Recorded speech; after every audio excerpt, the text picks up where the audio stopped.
sebagai kader Golkar, partai pengusung Prabowo Gibran, seperti apa melihat Prabowo kemarin diserang oleh Anies dan Ganjar ketika debat, tapi justru elektabilitasnya makin tinggi nih, artinya banyak masyarakat justru simpati kepada Pak Prabowo. Gimana melihatnya?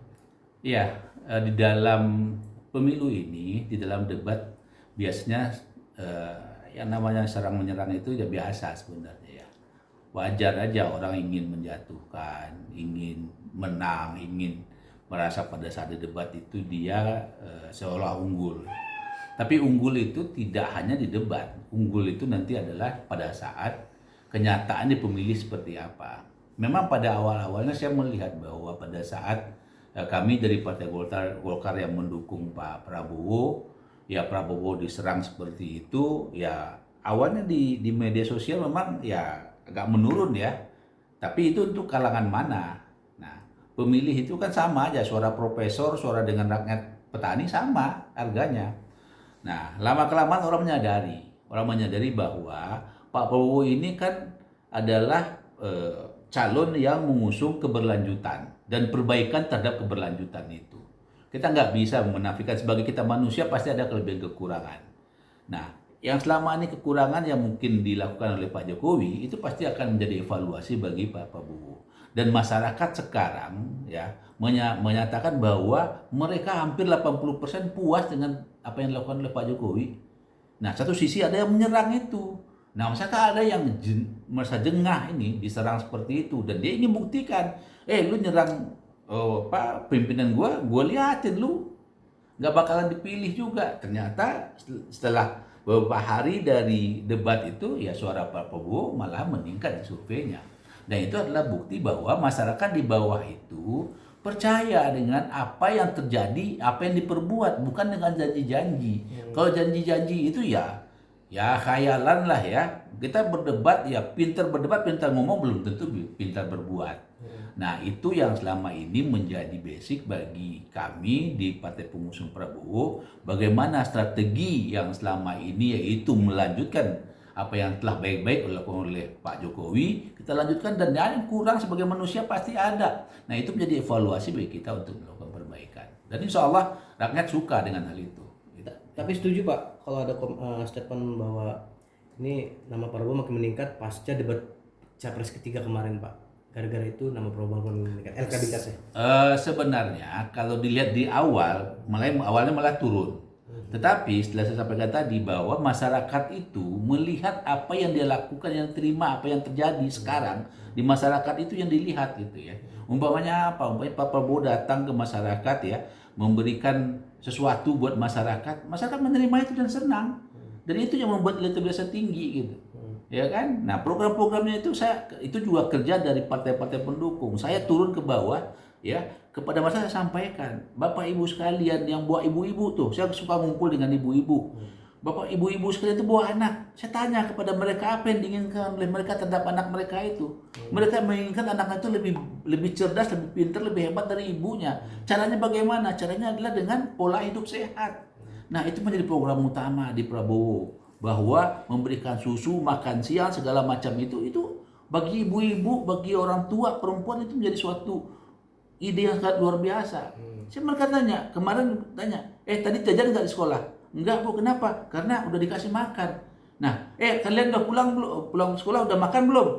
Enggak nanya lagi, karena udah yakin bahwa udah diberikan yang terbaik di sekolahnya. Nah, hal itu ke depan itu menjadi suatu harapan bagi ibu-ibu bahwa nanti generasi kita ke depan itu adalah generasi yang memang jauh harus lebih hebat dari kita. Dari mana itu? Dari gizi yang diprogramkan oleh Pak Prabowo dan Gibran ini. Itu yang salah satunya membuat elektabilitas naik terus. Oke, berarti Bapak barusan berbicara tentang program ya. Tapi ada juga yang kontra ya, kabarnya ini mah programnya menghabiskan anggaran. Gimana tanggapannya Pak? Anggaran pemerintah itu untuk apa? Pertanyaannya itu aja. Anggaran pemerintah itu untuk apa? Untuk masyarakat. Iya, kalau pemerintah itu masyarakat ya. Nah, program itu seimbang. Nah, sekarang kan disampaikan sekitar 400-an triliun. Kita 2.000 triliun masih ada. 5 kalinya yang bisa dipergunakan buat pembangunan, buat yang lain-lain itu kan buat gaji, buat apa. Nah, kemudian juga kemarin disampaikan oleh Pak Prabowo bagaimana, oleh Gibran bagaimana meningkatkan pendapatan pajak kita. Ya, yang harus yang kaya harus mensubsidi yang miskin, yang kaya harus bayar pajak yang lebih gitu kan. Nah, seperti itu dibuka lapangan usaha, hilirisasi, lapangan pekerjaan diperbanyak gitu kan. Itu kan untuk buat masyarakat. Nanti kalau hilirisasinya udah bagus, kita udah mulai ekspor keluar dalam bentuk yang setengah jadi itu atau jadi, itu kan pajaknya besar buat kita, divisanya besar. Nah, itulah yang nanti akan menjadi APBN kita nambah. APBN kita udah sekarang 2.000 lebih triliun kan. Nah, kalau cuma 400 miliar, wajar dikembalikan ke masyarakat. Kok salah sih? Gitu. Oke Bang, kemarin juga sempat Prabowo dicecar soal pertahanan dan Kemenhan ini. Gimana Bang melihatnya? Prabowo sempat artinya nggak mau memberikan data di debat publik sendiri. Pengennya secara bertemu langsung. Sebenarnya Pak Prabowo itu bukan nggak mau. Untuk menerangkan itu butuh waktu yang panjang, ya. Nggak bisa dengan 2 menit menerangkan apa yang dibuka itu. Nah, dipersoalkan masalah masalah pesawat bekas. Masalah bekas itu kan atas permintaan. Sekarang udah diakuin oleh kepala stafnya bahwa itu atas permintaan mereka, bukan di Pak Prabowo aja gitu kan. Atas permintaan mereka, dan itu adalah dalam rangka mengisi, karena pesawat baru itu kita harus DP dulu, pesan dulu, sekian tahun baru ada. Kita harus mengisi kan, ya kan, mengisi yang ada dulu dengan cara bekas. Nah, sama dengan kita bekas itu kan harus dilihat lagi. Bekas itu jangan dilihat tahunnya, tapi umur pakainya. Saya kemarin beli mobil bekas, kilometernya baru 12.000, tapi udah 5 tahun yang lalu. Nah, saya coba beli mobil tahun 2023, ya kan udah 50.000. Pilihan mana? Bagusnya tuh 5 tahun, harga murah, ya kan, baru dipakai. Nah, itu kan menjadi hal-hal dipelajari kenapa pakai bekas. Tapi usia pakainya masih baru, masih layak, gitu kan. Nah, tapi ditakutin, wah ini akan ini kan ini. Ya, sekarang coba yang dibeli bekas mana? Bekas dari negara apa? Dia mah nggak pakai kok barang itu. Dia karena apa? Karena dia keuangannya banyak, negaranya negara kaya. Qatar itu negara yang paling kaya kan. Dia beli baru itu nggak dipakai lagi. Sama dengan orang kaya beli mobilnya dipakai cuma ngantar anak sekolah, besok dijual, dia beli baru lagi karena itu kan. Nah, kita beli yang bekas itu bagus kok. Nah, hal seperti itu yang menurut saya yang masyarakat nggak tahu. Tapi Pak Prabowo diserang seperti itu, beliau ya terima aja, dijogetin aja nggak apa-apa gitu ya. Tapi katanya masyarakat menilai bahwa terjadi seperti yang Anda sampaikan tadi, elektabilitasnya naik. Iya, Positifnya. Gitu. Tapi kemarin jadi sorotan juga ada memberikan nilai kepada Pak Prabowo, ada yang memberikan 5, terus ada yang bilang 11 dari 100. Itu gimana Bang? Kinerja Pak Prabowo. Nah, saya ingin menanyakan apakah yang bersangkutan itu ahli dalam pertahanan nggak yang memberikan penilaian itu? Kalau dia guru matematika, ya kan, memberikan nilai PKK, bisa nggak guru matematika menilai PKK? Nggak bisa. Itu yang terjadi sekarang. Ya kan, guru matematika suruh beli nilai PKK, ya gitulah. Si Anies itu kan bukan ahli pertahanan. Ya kan? Ganjar kan bukan ahli pertahanan. Ya kan? Nah, kalau tanya lagi ke Pak Prabowo, Anies berapa nilainya kemarin di Jakarta? Mungkin akan bilang 0 mungkin kan bisa aja orang menilai 0 begitu.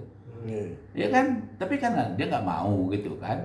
Tapi nggak manusiawi, seperti tidak bekerja sama sekali yang disampaikan. Kalau 5 oke lah ya, itu mungkin dengan pertimbangan tertentu dia memberikan nilai 5, itu kan ya. Ganjar udah latah menyebut 5 dulu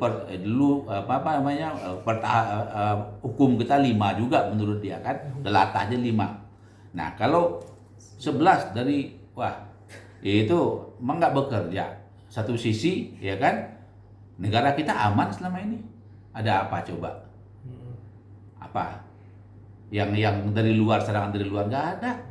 Ya paling-paling kita itu persoalan keamanan, persoalan di Papua. Di Papua itu udah bertahun-tahun kita lakukan, sekarang adalah penyelesaiannya tidak penyelesaian secara sporadis, tapi penyelesaian secara kekeluargaan. Ya kan, itu dilakukan dan nggak ada. Kenapa? Kalau negara kita kemarin diserang oleh negara asing, kita kehilangan pulau, kita kehilangan kedaulatan, itu baru kasih nilai 11 dari 100. Nggak logik itu.